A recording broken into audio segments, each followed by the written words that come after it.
Hello,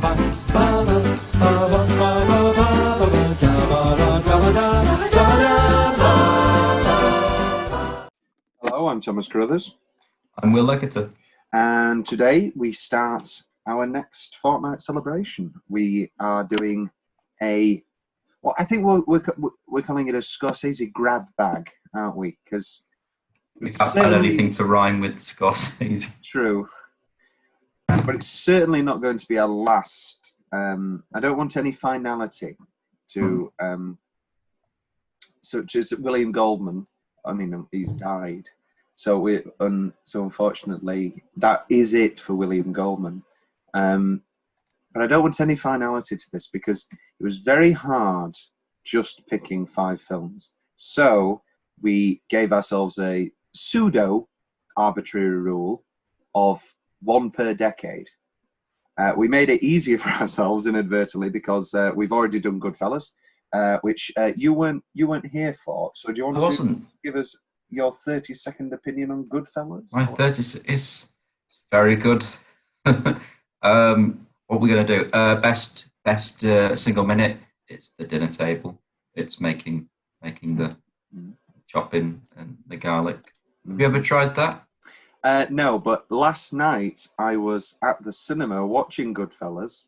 Oh, very good. I know, very, very roundabout way. And I was like, I might get a razor blade. And then I took my antidepressants. No, I'm kidding. I'm not kidding, am I? Who knows?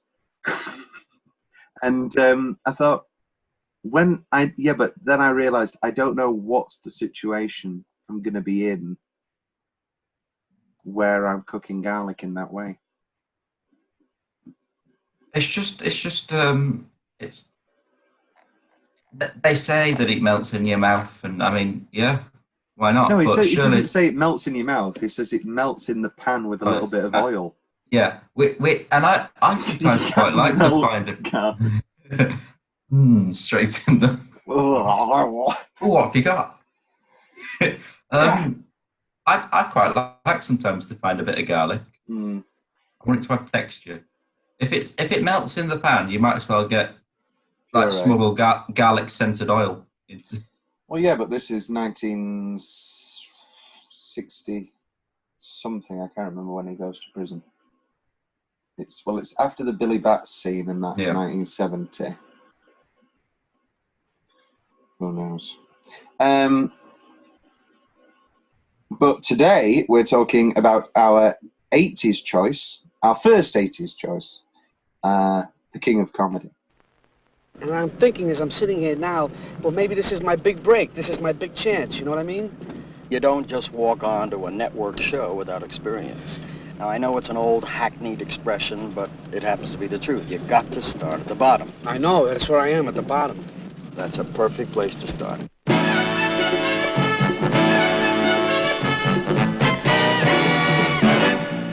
So will you please give your warmest greetings to the newest King of Comedy, Rupert Pupkin. Which isn't my favorite Scorsese, but it may just be my favorite Scorsese. His name is Rupert Pupkin. He lives in a world of make-believe. Oh, Jerry, I love this guy. Always coming up with these great lines. I love him. Nobody can remember his name. Mr. Pipkin. Mr. Pupnik. Mr. Puffer. Rupert. Pupkin, Pupkin. But by 11:30 tonight, the whole world will know that Rupert Pupkin is the new King of Comedy. Robert De Niro, Jerry Lewis, in a Martin Scorsese picture. The King of Comedy. My favorite Scorsese is Goodfellas. I mean, it's got to be Goodfellas. Yeah. I'm not even saying it. I'm going to rephrase that because this is me saying it's got to be leads you to think, well, it's like saying, well, Citizen Kane's got to be your favorite film. No, Goodfellas is my favorite Scorsese film. There's no doubt about it. It just so also happens to be his best film, and probably his most critically acclaimed. Well, no, it varies. Some people say that Raging Bull is more critically acclaimed. Or whatever. Yeah, I don't think anybody's talking about Hugo. I like Hugo. Yeah, I know. But but every time I watch King of Comedy, I go, wait a minute, now this is. It's very good. This is tapping so directly into so many of my veins of dark comedy, show business, De Niro, Scorsese. And like this, I'm tempted to say this is De Niro's best performance. I'll save it for. I was going to have it in All right. Tom's big question, but we'll just do it now. Scorsese thinks that this is his best performance under his direction. So he might think that he's better in The Deer Hunter or whatever. But I think this is De Niro's best. I thought all of De Niro's bests for me are Scorsese's. Cape Fear, this, Taxi Driver, which we're going to talk about next episode. Even Goodfellas. I think I always slept on how good he is in Goodfellas. Because I've always been a big Ray Liotta. I don't know why Ray Liotta doesn't get the praise that he deserves for his performance in that film. I think Pesci is undeniably excellent and deserved his supporting actor win. But I think it's about time that we talk about how, if Ray Liotta is a hair bad, that film doesn't work. And he carries 2.5 hours, just him. Anyway, it's excellent. You're not going to get any arguments about Goodfellas from me. But today we're talking about King of Comedy. Was this your first time with Rupert Pupkin? It's my second time. Second time. What did you think the first time, Will? Were you immediately enamored with the film, or did it take a second watch to really solidify? I watched it during the whole Joker craze. Yes. So I was reading about the comparisons and the influences. So I watched this before I went to see Joker. And you thought, oh, why am I watching King of Comedy but less good? I enjoyed Joker. I enjoyed Joker. I watched it twice. I thought it was a fine film. Very good. Yeah. I simultaneously have. I'm trying to I won't say I have no urge to watch it again, but I'm like, I'll wait till it's really cheap until I buy it. I'll wait until it's at CX for £2. I'll give it I can give it a year very easily. Whereas I'm very anxious for the Marriage Story Criterion Collection Blu-ray, which by the time this episode comes out, I will have broke by the time I've watched it on repeat. And such and such. No audio commentary, very annoying. Which leads us actually into YouTube comments. Taxi Driver, King of Comedy, Joker, I need this trilogy. Let's rank them. I mean, we're going to talk more in depth about Taxi Driver next episode. For me, it's in that order. It's King of Comedy, Taxi Driver, Joker. I'd agree with you there. Yeah. I think, there's a lot of, they made no qualms about how it was heavily influenced by those De Niro, Scorsese, 70s New York movies. But also it did feel a little bit on the nose, and especially with De Niro as Maury, Murray, that was it, sorry. Murray. What do you get? What do you get? And I thought that although De Niro was excellent, and he was, one of my sneaky favourite parts of it, I thought, maybe just cast somebody else. So you are begging me to compare it to King of Comedy, and you're not going to win. And Todd Phillips is such a Scorsese fan that I don't know if he thought that I don't know if he thought that genuinely he could go up head to head. I don't think he could, because he adores Scorsese so much, and Scorsese was a producer from a very early point. But I don't know. But this isn't Joker, this is King of Comedy. one of the best movies of all time. I think this, Goodfellas, and Taxi Driver are Scorsese's masterpieces. I'd probably throw in Irishman. I think Irishman's a masterpiece. Yeah. Which is nice as well because it's new. It's nice to still have new films. I mean, yeah. How many directors of his age, I'm not saying he's decrepit. He's certainly not. He's very spry. His eyebrows are growing out of control. Yes. They're still firm, black and bushy. But to still be making masterpieces when Mean Streets... Well, no. I don't think Mean Streets is a masterpiece. I think Mean Streets is very good, but it's the one that I never really returned to. Mean Streets is 1973. You've been making a masterpiece a decade. I think you can say that, definitely. The 70s is Taxi Driver's a masterpiece. The 80s, King of Comedy and Raging Bull are both masterpieces. 90s, obviously, Goodfellas. I'm a big Casino guy. Cape Fear. 2000s. I don't know if Departed is a masterpiece.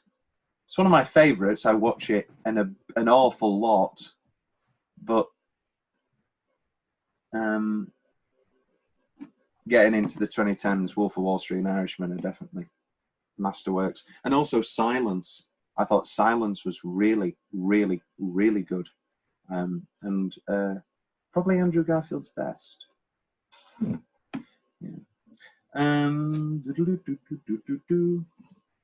And that's it for YouTube comments, I'm afraid, this week. Not many people are really commenting on the King of Comedy. Which leads me to... A lot of people, I'm guessing, were like, who's here from Joker? Oh, the amount of people. Yeah. And they were all similarly trying to phrase it as if Joker was better. And it's just not true. It's just not true in the slightest. So there's that problem. 10-minute stretch. Well, why don't you kick us off? Oh, I've got two. Okay. I quite like that sort of the sequence where he's a guest and they bring in his principal teacher going into the wedding. The wedding, yeah. That's a great 10-minute stretch. And then I've also got that I've cheated. Oh no, I haven't. Are you just saying the kidnapping onwards, the sort of? I've split that up. I've said the kidnapping into the hostage call. I love that hostage call's great. And then the last 25 minutes. Yeah. Where do you sit on the dinner?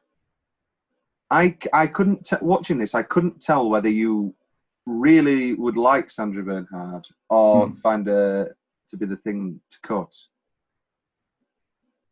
I wouldn't cut many things. I think it's fine. It just didn't stand out to me as one of the best parts of the film.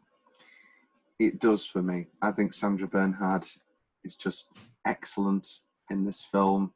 I think pseudo-improvised dinner table conversation. I just wish it was Tina Turner. And yeah, you know, let's just go mad. And it's all made all the funnier by Jerry Lewis's perfect deadpan, giving nothing back look. Yeah, and when he's got his eyes shut, and then the glasses. Let's talk about Jerry Lewis. So Jerry Lewis is in this, playing a pseudo version of himself in the role of Jerry Langford. You're a early comedy movies guy. Have you seen many Jerry Lewis films? I haven't. He was the original Nutty Professor, wasn't he? He was the original Buddy. What's he called? Buddy Love, or is Buddy Love the guy he turns into? Buddy Love's the guy he turns into. Yeah. Isn't it? It's Julius Kelp. That's it. And then he turns into Buddy. Yeah. Buddy Love, yeah, no, I'm spot on. Yeah. Me too. I haven't seen. I don't think I've seen a single Jerry Lewis. Well, I've obviously seen this, but I haven't seen any other. Jerry Lewis films. But I know of Jerry Lewis. I've seen a lot of his stand-up. I understand completely the context of, not even the context, the sort of surrounding world of Jerry Lewis's career. I'll ruin a fun fact. So one of the in the script, he's called Bobby Langford, and Jerry Lewis said, "No, call him Jerry. And then if people come up to me in the street or whatever, we can film it and use it." And so, apart from the cancer phone booth lady and the cabbie, they're all real people. Wow. Yeah. So the cancer lady is based. Scorsese basically let Jerry Lewis direct that scene because it happened to him. He was waiting to go on stage in Las Vegas, and a woman came up to him and said, "Oh, I've got a guy on the phone here. He's a big fan. He's a huge fan. Please talk to him." And then I've got to go on stage. They're literally introducing me as we speak. And she said, I hope you get cancer. So Jerry Lewis, directed that and added it in the film. Yeah. And, it's these lovely, the whole film, there's these lovely, to use a French term, cinema verite, the realism, yes. And it really creates a sense of verisimilitude. There's another one for you. Did you do A-level film studies? I did A-level film studies, yes. But verisimilitude is I don't know, I presume it fits to film as well. It's actually a literature term. But it's about creating a real world. Did you do A-level English? I did do A-level English. Creating a real world. So it starts from the first frame. You know, our guests are Richard Dreyfuss, Rodney Dangerfield. These are all real people. Ed Herlihy is a real person. Tony Randall coming on as the guest host. You know, we remember him from Everything You Always Wanted to Know About Sex But Were Too Afraid to Ask, the main conductor man, and those wonderful Doris Day comedies. And so it's that creating that sense, and all the signatures that he has. You know, it's not, because there's two ways you do it. There's your play away, let's call it, where you get real actors in and you get, you know, Whoopi Goldberg. Well, no, why did I go to Whoopi Goldberg? She's the one who plays an actual character. You get your Bruce Willises and your Julia Roberts in to play themselves, and you use the real people, or you go, oh, this is a signature from Mark Ford and this popular guy, and Carrie. I'm looking at a poster for Empire Strikes Back. That's why Mark Ford and. Yeah, if it ever gets shot, I have written a sci-fi film, and the town is called Hamilford, because I was trying to think of a name, and I looked up Mark Hamill, Harrison Ford, Hamilford, and there might be a throwaway gag where we cut to a club of the Hamilford Fishers, but that might be too. Is that too on the nose, or is that the exact sort of thing that you would love for? Let's do it. Let's do it. Let's do it. Are you in now? Yeah, I'll come along. Yeah, spend a day. Spend a day on the set. Me and Jack Nicholson, and I'll bring him out of retirement. I'll bring Jack Nicholson out of retirement. I'll be the new Tarantino. I'll write Joan Cusack the role that'll get her an Oscar, because God damn it, I will not let Joan Cusack never win an Oscar. I agree with your 10-minute stretches. Oh, wonderful. What am I missing? Well, what we just talked about, Jerry's life. Yes. The sort of 10-minute stretch, including the phone booth cancer scene, the cabbie, and the DVD is packed with deleted and extended scenes. It's a great Blu-ray, and there are so many more outtakes. There's a great, really funny one. I mean, you can tell why it's all cut, because the film is so trim and just flies by. But there's a few outtakes in that sequence of a woman and her husband come up to him and,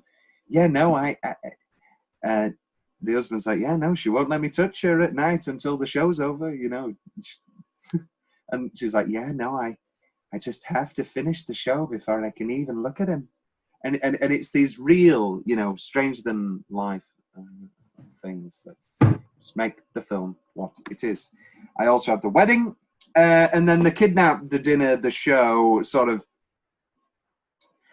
It's hard to separate it. I guess you could separate it into the two camps of, you know, the Rupert stuff and the Marcia stuff. The Rupert stuff is just brilliant.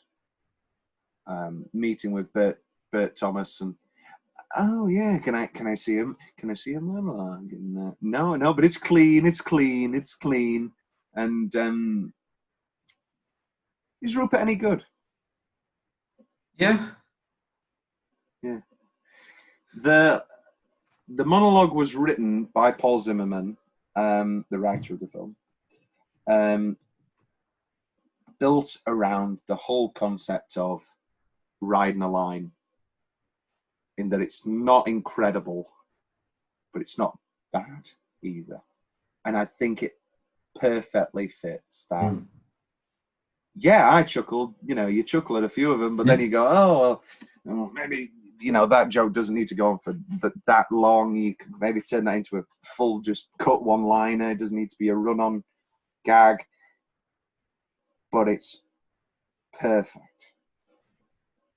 And don't worry, I won't do the whole monologue in, Thank you. in best quotes.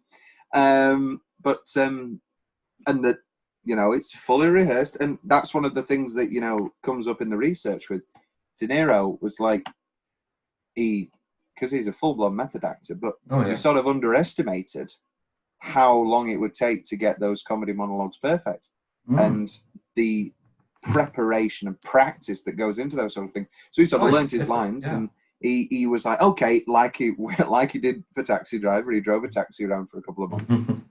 You know, he saw, I'll go to a few comedy clubs. It was a bit harder in 81 or whatever because he'd won his Oscar by then for Godfather Part 2, and he'd been in Taxi Driver, and we're into the early 80s. First of all, Miss Long, thank you very much for your help at the office and for passing this on to Jerry. I appreciate it more than you know. Now, Jerry, before I begin, I just want to thank you for listening to this material and for the opportunity you've given me. You know, lots of people think that guys like you, you know, people who've made it, lose their feeling for struggling young talent, such as myself. But now I know from experience that those people are just cynics embittered by their own failure. I know, Jerry, that you are as human as the rest of us, if not more so. Oh, well, I guess there's no point going on about it. You know how I feel. So let's get on with the show, The Best of Rupert Pupkin. Jerry, I've sketched out this little outline in order to save you a little bit of time, okay? It's a little introduction. So close your eyes and imagine it's exactly 6 o'clock. You're standing in the wings, and we hear Lou Brown and the orchestra strike up your theme song.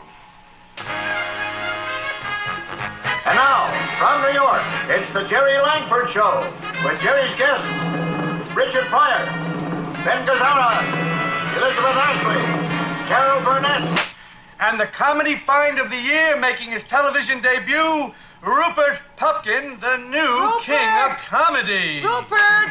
Are you crazy? Say What's the matter hello with to you? Jerry. People are sleeping. Lower it. Pardon me. So it was harder for people not to notice that it was De Niro. But he wanted to do a few comedy gigs, and they were hard. They were really, really hard. And he that gained more into the empathy that he had for Rupert. Yeah. I cut you off. You were going to say something. Oh, I think I was just agreeing with you. Very good. Tom's Wheeler's specific favourite parts of the film. What a freeze frame to start a film. Hand obscuring Rupert perfectly puts us in the thing of violence, psychotic. It's a very claustrophobic opening. It's you don't want to be there. No. And then we hear the wonderful Ray Charles singing "Come Rain or Come Shine," which comes into play later when Marcia sings it across the table. I'm gonna love you, come rain or come shine. A bit like Ray Charles. I mean, who doesn't like Ray Charles? Yeah, I love Ray Charles. What Ray Charles tracks come to mind when you type in your Spotify? I don't know. We did a production of The Glass Menagerie. Well, I originated the role and originally directed it, and then you took the role of Tom, but I continued directing it. And no, I was chosen as the superior Tom for opening. Well, no, Will, you got the role because I couldn't make it because of a work shift. So in reality, and we opened that with Georgia on My Mind. Yeah, which was a wonderful choice. What were the other ones? The dance was to The End of the World by Skeeter Davis, and then it famously ended with A Change Is Going to Come by Sam Cooke. Which then appeared in every other show we did. Did it? No. It was emphasis for comic effect. It did appear in a play version of Shawshank Redemption that we went to go see. Oh, it did, didn't it? And everybody looked at me and went, wow, Tom came up with it first. And I dare say, my choice was more effective. They just played it for a blackout It did. Just to move some set on. Whereas a lot of the creative decisions they chose in that play were bad. It's a mix. We did use it again in Hitler Carol as a gag. We did. That only played for 5 people who knew who had seen it was an inside joke. Yeah. And I got the most dinky karaoke track version, and our lighting designer Joe said, have you intentionally found the worst version of Change Is Going to Come You Can? I said, yes. And it was like, it was like the synthy. It's terrible. Where am I? All the intersections from the mother, played by Martin Scorsese's real mother, who we see in Goodfellas and Casino and a few of his early documentaries. They're all just great. Mother! Yeah. I love that. It completely undercuts every moment of... Because we go with Rupert. We feed into his own delusions. We don't know what's reality and fantasy. That's why, that one of the main things that Scorsese wanted to do with the filming and the presentation, he didn't want people to know what was fantasy and what was reality. And it's such a perfect choice. When we first cut to that dinner scene, and nothing visually has changed. The last scene that we had was about making a dinner appointment, and then halfway through, wait a minute, De Niro's, is he remembering the conversation? Is he going through it again, or is he? And you're like, oh no, this is completely fake. And then from that point on, all of the scenes that are slightly heightened with people being nice to Rupert, basically, we can infer that they are the dream. We'll get to the ending in Tom's big question.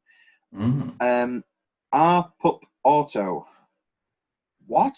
Rupert Pupkin autograph. That's it. When he's talking to Diane Abbott, his then girlfriend or then wife, Shadow Home Secretary. Oh yes, she does share a name with, but De Niro's then girlfriend or then wife, I can't remember. Oh, very nice. Yeah, then they're divorced in 18 years. And but she's in Taxi Driver as well. She's the receptionist at the porno theatre. And obviously politically incorrect, but she says, he's going, look at this one, this is a really important one. And he goes through all the R's, and it's like, she goes, Robert Redford. No, look at it. And he goes, Rupert Pupkin. What a great name. Because it's so niche in that it's a receptionist. Her job is mostly to remember people's names. But I understand why she thinks she's called Pumpkin. Because Pupkin, have you ever met a pupkin? Have you ever heard of a pupkin outside of this film? No. Pipkin makes less. I mean, it doesn't make less sense to me. It's a great gag, and it perfectly emulates how people just walk over it. But pumpkin. There's also a bit where they go Popkin, Mr. Bobkin, and oh, it's great stuff. The cutouts. Oh, where did he get those cutouts from? Shop. A shop where they sell Jerry Lewis, and yeah, he had to have made them. Oh, yeah. It's all very cool. Because the Liza one and the Jerry one are so perfectly. Yeah. There is a full deleted scene where Liza Minnelli performs New York, New York, and we see the interview with those three. That's obviously a reference to. Have you seen New York, New York, Will? No. The De Niro, Scorsese, Liza Minnelli movie. It's like an old-fashioned musical, and it's pretty good. It's not not the best of any stretch of the imagination, but it's definitely a solid, good film. And obviously Scorsese and Minnelli had a bit of a fling in their day. I believe it was in the midst of his cocaine addiction, if I remember rightly.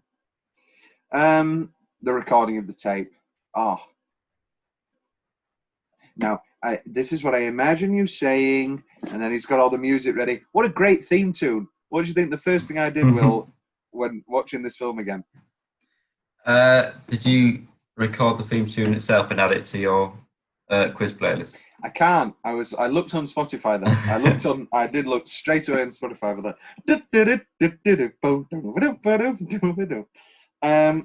The ad break that ends the wedding. And now we'll see them wed after this ad break. The placards, which we talked about. The Martino kid. It's that Martino kid is an impressionist. Okay, what do we call our second cameraman? We call her Helen Keller. My favourite colours. I love that. I love that bit because I mean this is part of the reason why this works more than Joker. It's because he's clearly not obviously messed up. He's just so innocent. Yes. And he's like, oh, okay, that's nice. Carry on. And he's not. It's great. How can I not think about it? I mean, I've been sitting here at lunch with you, which I knew was the reason you invited me in the first place, and all I'm sitting here and eating for is to get guilty with you, right? I'm asking you to take over the show for 6 weeks. I mean, what's 6 weeks? I'll give you anything, but don't ask me to do 6 weeks. I can't take over the show for 6 weeks. I can't even take over my own life for 6 weeks. And you're asking me to do something that's impossible. It's impossible. Don't you understand? What? What are you doing down there so late? It's impossible. I'm trying to tell you that. What do you want? You want the tears to come out of my eyes? There's gotta be a way you can work it out. It's just 6 weeks. Excuse me, Mr. Pumpkin, do you think you could? Yeah. Sure. What's your name, dear? Dolores. Dolores? Yeah. That was my father's name. To Dolores, who sensed greatness. Taxi driver. when De Niro goes on a date with Sybil Shepherd, it's realistic.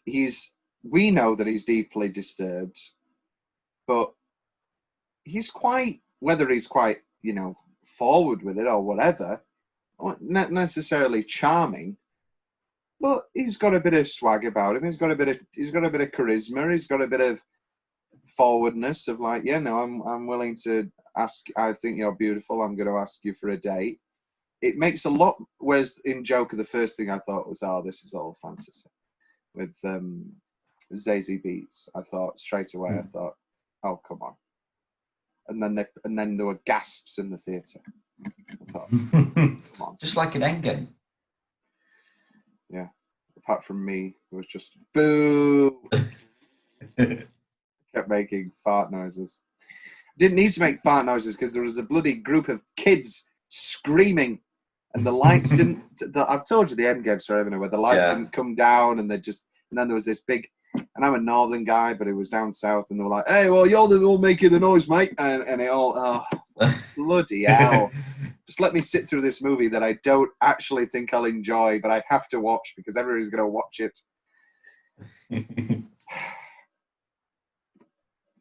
The jumper. Sewing the jumper, and it doesn't fit at all. Lovely little setup payoff with Tony Randall talking to the woman and like, yeah, no, you're gonna turn the cue cards really fast, aren't you? You're gonna turn them fast, and then when he's doing his monologue, he has to wait for the, and you can tell behind the eyes that woman's fired. But in a true professional, he waits and lets the stern look at TVs. Oh, Jerry looking at the TVs when he runs away and he's faced with 7 Rupert Pupkins. And he goes, oh, God. Will's more general favourite part of the film? I've got very similar ones, I think. Obviously you've got that shot where he's between the 2 cutouts on the chair is great. Again, when he stood addressing the wall of all the faces, that's great as well. It's a shot that'll stay with me forever. It's so beautiful, and it just perfectly puts him in an abyss, all alone in a world. Yeah. I've got. Oh, when is it? There's this. Oh, I think it's when he goes to Jerry's office, and Jerry's like he starts shaking him about. And then he starts just grabbing his face. Yeah, it's the dream. It's one of the dreams. Yeah. It's one of his fantasies where Jerry is responding to the tape that obviously he hasn't looked at himself. 10 minutes of your time, Jerry, for something I spent my entire life on. When you put it that way, you're fully with Rupert. I mean, yeah. Just listen to it for 10 minutes. I mean, I do think that the Shelley lady did listen to it. That's her job. And I think, yeah, he probably does need a few months on the circuit or whatever to hone his material. But do you speak for Jerry? He's not going to take it, as you were, Will. I like it when he's got him tied down and he's like, are these yours? They're like sweets or something. And have a sweet. Can I have it? It's great. The Helen Keller, that's great. And I love at the end when they exit and he's like, I'm going to buy all of you a drink. There's that guy at the bar who's really confused. That's the same guy who was just on the television and is now right. That's the guy who was on the TV. Diane Abbott, she has a sort of wry smile about her. Do you think she sees Pupkin again after that? When he gets out of prison? No. Yeah. No. Definitely not. Oscar travesty. Oh, it's Gandhi year. It's Gandhi year. There's just nothing. There's absolutely not a single nomination. It was a massive failure. People don't realise this now because everybody sort of sneakily says it's the best De Niro and the sneaky best Scorsese, but it was a huge failure. Box office-wise, some critics hated it, some critics liked it, but nothing Oscar-wise. I mean, come on. Get an actor nomination. I'm just not seeing E.T. as a Best Picture and Best Director nominee. I'm just not seeing it. I mean, I'm all for Tootsie. Lord knows I'm all for Tootsie. And The Verdict. I love The Verdict. Actually, Paul Newman's probably my winner for Best Actor for The Verdict. I think the Best Actor is probably Hoffman in Tootsie. But knowing what I know about Oscar politics and a comedy winning, I think Paul Newman's better than Ben Kingsley. But anyway, so what would our nominations be? We obviously want to give one for director. I would want for De Niro, please. Okay, I'll allow it. we definitely want Jerry Lewis for supporting actor. I think all three, best actor, supporting actor, and best supporting actress. I think Sandra Bernhard does a wonderful job. Yeah. How is there not a nomination for screenplay? E.T. is a marvelously fine film, but E.T. does not have one of the best scripts of the year. King of Comedy certainly does. I don't think it's as good as Tootsie. I think Tootsie is the winner. I don't know why Gandhi. Where do you sit on Gandhi, Will? Are you a big Gandhi guy? I've watched it once, and it must have been in 2014, something like that. Very specific. Yeah. You were like, I don't know when. It must have been 17 days ago at 3 o'clock. It's long. It's very long. Yes. I think it's great, but it's long without. I like long films, but it's long for the wrong reasons. It doesn't justify its length. Yeah. Whereas Goodfellas again last night flies by. My God. Just non-stop. I still stand by that the best TV channel ever would be the first hour and a half of Goodfellas, Casino, and Wolf of Wall Street, and Boogie Nights, and the wedding of the Godfather, and who would ever turn away from that channel? You just wouldn't. The middle bit of Shawshank, where he's doing all the taxes and everything's happy, and then as soon as Brooks' letter comes, you cut away. I just watch that channel on repeat. I just be like, I'll put on Rise channel, because they're all Rise and Fall movies, so we'll call it the Rise channel, and then the Fall channel's on a different channel. We don't talk about the Fall channel. Will's favourite building or set? Oh, it's a difficult one. It's a very difficult one. As set pieces go, I mean, you can obviously talk about Jerry's house. It's a lovely house. But set pieces, because it's more of that sort of film. Obviously, you've got, as we talked about, that shot with the wall. You've got him being held in by the two cutouts. But I quite like the candle sort of scene. The candlelit dinner and a mummified Jerry. Just right from the beginning was show business. Even as a young man, I began at the very top, collecting autographs. Now, a lot of you are probably wondering why Jerry isn't with us tonight. Well, I'll tell you. The fact is, he's tied up. And I'm the one who tied him. Well, I know you think I'm joking, but believe me, that's the only way I could break into show business. By hijacking Jerry Langford. Right now, Jerry is strapped to a chair somewhere in the middle of this city. Well,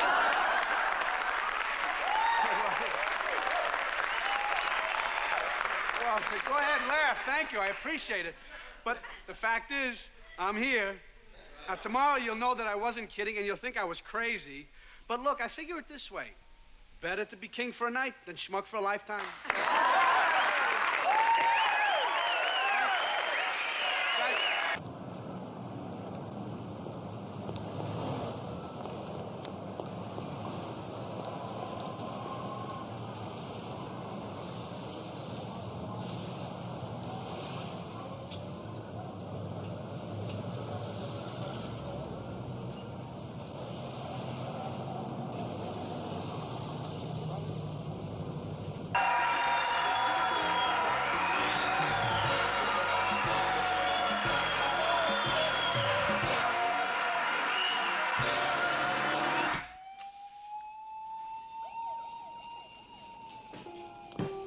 How'd you do that? Did you like it? Thank you. I'd like to buy everyone here a drink, and I hope you all enjoyed the show. And Rita, you keep the change. Come on, let's go. We got Langford now. Rita, come on. Just because I made it big doesn't mean I'm going to forget about it. Come on, will you? Come on. Remember, I'll call you as soon as I'm... What's happening here? Take care of yourself. That's the same guy who was just now on television. the amount of tape is again, you could look at it as borderline absurd or whatever, but just excellent stuff. Just excellent stuff. Best single minute. What have we not talked about? We've not talked about the initial car. Yeah. The initial car scene. The Rita dates, the first one with all the autographs. Yes, that's what I've got. Yeah. And I've also got the phone booth with the cancer, which we talked about. Let's talk about the home visit. Oh, so painful. And you know what I actually like is that Jerry gives them more than enough time. Yeah. To jump ship, get out of there. You know, come on, just get out now. There'll be a cab here. Don't make me call the police. I'm going to have to call the police at a certain point. I just. Diane, where do we think that Diane Rita clicks that she's in deep danger? Not danger, but that she is completely lying. Oh, I'm not sure. I'm not sure. Well, to be honest, what I might say might edit your big question. Because I'm sure, does she actually watch him on the TV? Does she not? No, she does watch him on the TV. Yeah. He makes her. I'm not sure. I love a little detail of her stealing the little jewelry box of when she's leaving, because obviously she's a down on luck girl, and yeah, she's working a shitty bartender job, and yeah, of course she's gonna steal a bit of jewelry. Why not? All right. Yeah, let the record show I've never stolen a thing. I once stole a ruby from a. Oh no, I should admit, not an actual ruby, like a ruby pebble from like a next. Oh, like in Flushed Away. It's been a while since I've seen Flushed Away. From like a like a decorative plant or a tree. And I loved those things. Yeah, they were great. And those little like red pebbles that are in the bottom. I once stole a couple from Next, and I felt like a goddamn Al Capone. And then what did I do when I got home? Oh, I stole these pebbles, and then she was like, "Well, we don't need to take them back. You're fine." I once, I must have been very young, but it was at a party. They were playing Pass the Parcel, and it was one of them where there's a sweet in every layer, like a lollipop in every layer, and there's the big prize in the last one. And I managed to get the big prize. Or I think there was a few big prizes along the way. But this box of Maltesers, and obviously, once you get it, you put it on the side, or you have to give it to someone else, something like that. But instead, I stuffed it up my jumper, and then felt really bad. But I spent the rest of the party with this very obvious box of Maltesers that stuck up my jumper. And at the last minute, in a fleeting panic, I just put it back. Very ashamed of myself. Wow. But you won it. Yeah, yeah. But that didn't matter. No. Right. Fair enough. Wow. Okay.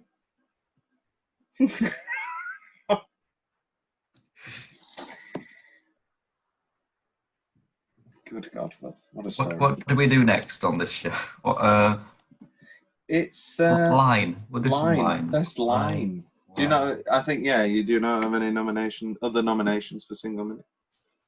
No. Best line. Better be king for a night than schmuck for a lifetime. The end of the monologue I really like but believe me, that's the only way I could break into show business, by hijacking Jerry Langford. Right now, Jerry is strapped to a chair somewhere in the middle of the city. Go ahead, laugh. Thank you. I appreciate it. But the fact is, I'm here. Now, tomorrow, you'll know I wasn't kidding, and you'll think I was crazy. But look, figure it this way. Better to be a king for a night than schmuck for a lifetime. Thank you. Thank you. It's great. And it does sound like a joke. That's the best bit. It's Yeah. The Tony Randall, you want me to say this? This firing squad? What? And then he comes down and he goes, yes, the network firing squad. It's wonderful. Well, I'm sorry. I made a mistake. So did Hitler. Right. Brilliant. You should only get cancer. I hope you get cancer. Why not me? Why not? A guy can get anything he wants as long as he pays the price. What's wrong with that? Stranger things have happened. And what is the defense of kidnapping? How can you say I was crazy at the time? Well, I've just written down whenever De Niro goes, Mom. I just turn it down. Just turn it down. What's the change? I actually don't have one.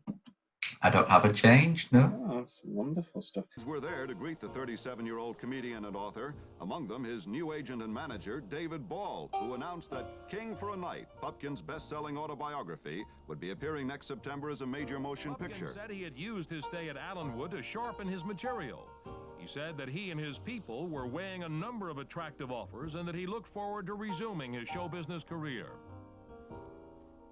And now, ladies and gentlemen, the man we've all been waiting for, and waiting for. Would you welcome home, please, television's brightest new star, the legendary, inspirational, the one and only king of comedy, ladies and gentlemen, Rupert Pupkin.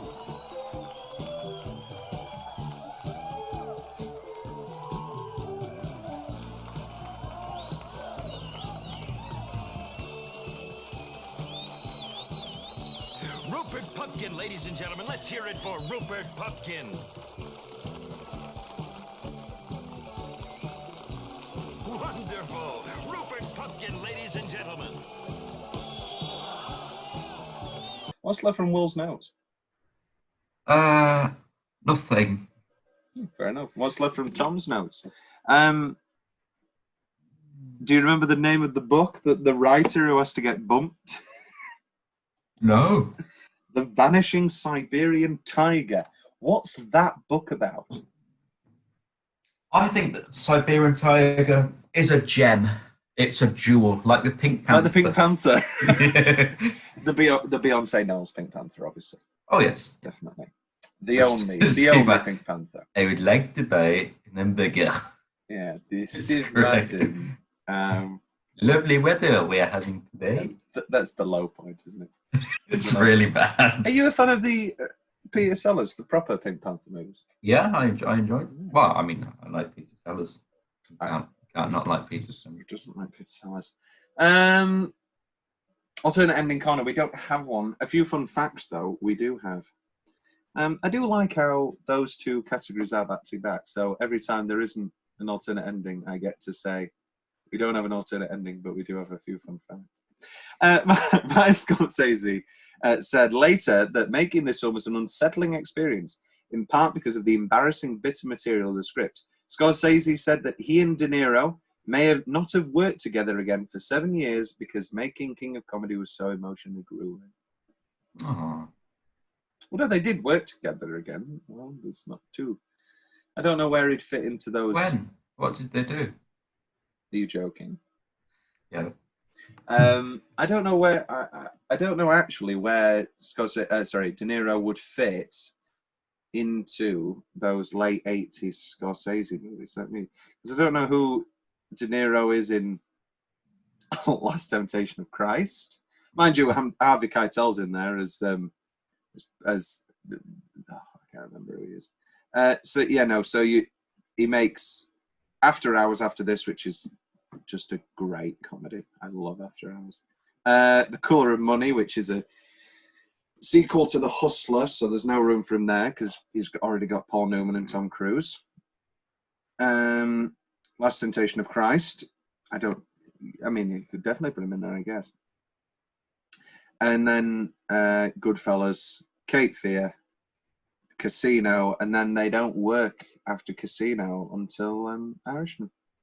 No, that's sort of the start of Leo. That is the start of Leo. But De Niro will be in Killers of the Flower Moon, which is in pre-production. I mean, again, who knows? Is that another Netflix one? No, it's been bought by Apple, I believe. Oh, I know. Why do I? That was that really good Tom Hanks thing. Look good on Apple as well. Really good. I don't know if it looked really good. You'll have to give me a review. Well, Members of the Tom Hanks Osage, yeah, that Tom Hanks thing. Members of the Osage, I don't know how you pronounce it. Tribe. Assuage. Not one man will assuage me. The Osage tribe in the United States are murdered under mysterious circumstances in the 1920s, sparking a major FBI investigation involving J. Edgar Hoover. We'd like to thank you, Herbert Hoover. I really wanted him to make the Sneeze movie. I really wanted him to make his Devil in the White City movie about the H.H. Holmes, the guy who made the Murder Hotel, which he was supposedly making with Leo. But now that's fallen through. And that's sad. Who knows? De Niro used anti-Semitic remarks to anger Jerry Lewis while filming the scene where Rupert Pupkin crashes Jerry Langford's country home.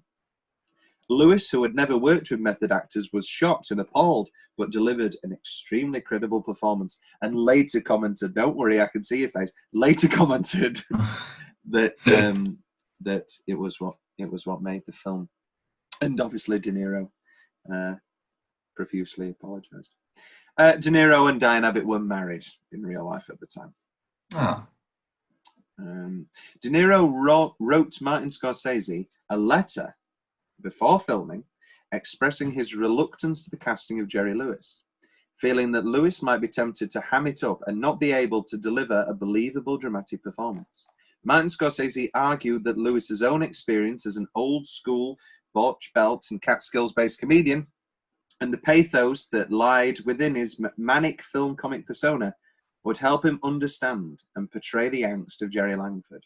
Scorsese ultimately proved to be correct, as Lewis received plenty of accolades and critical acclaim for his remarkably understated, restrained performance.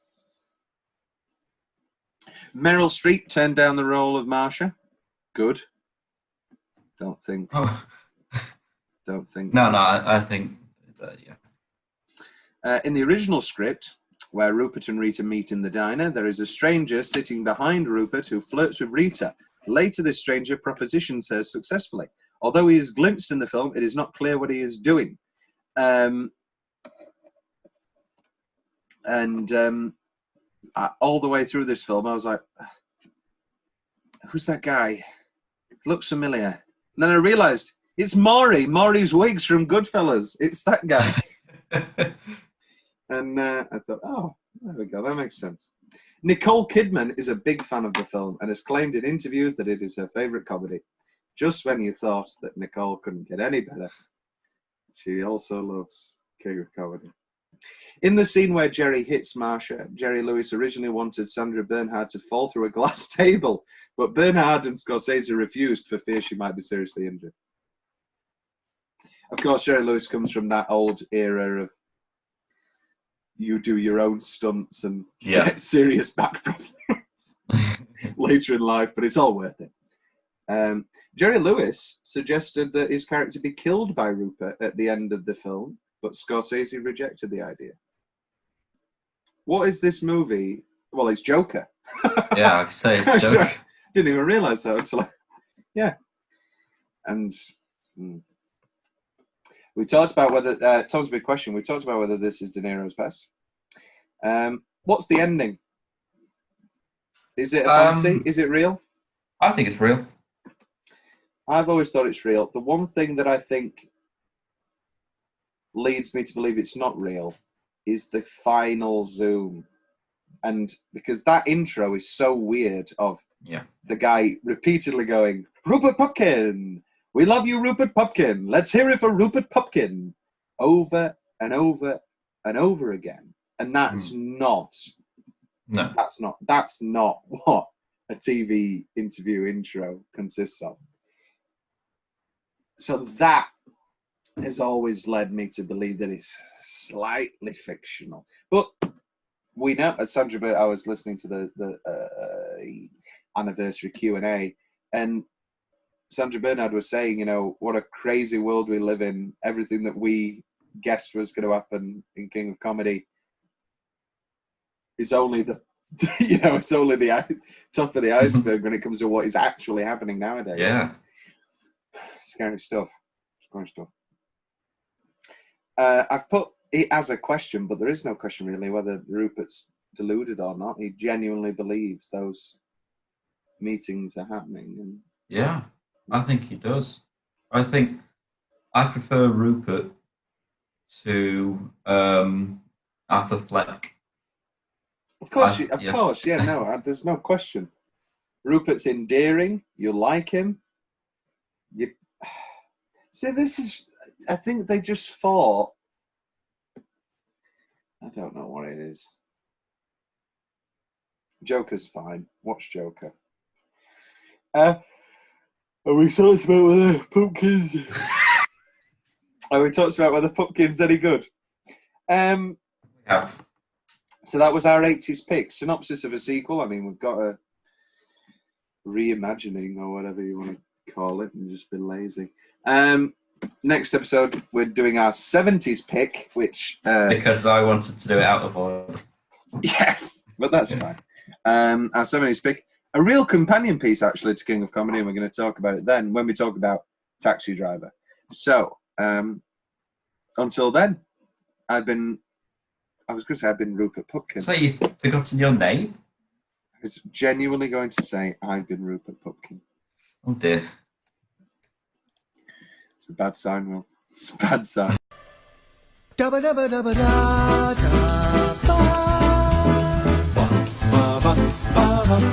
ba ba ba ba ba.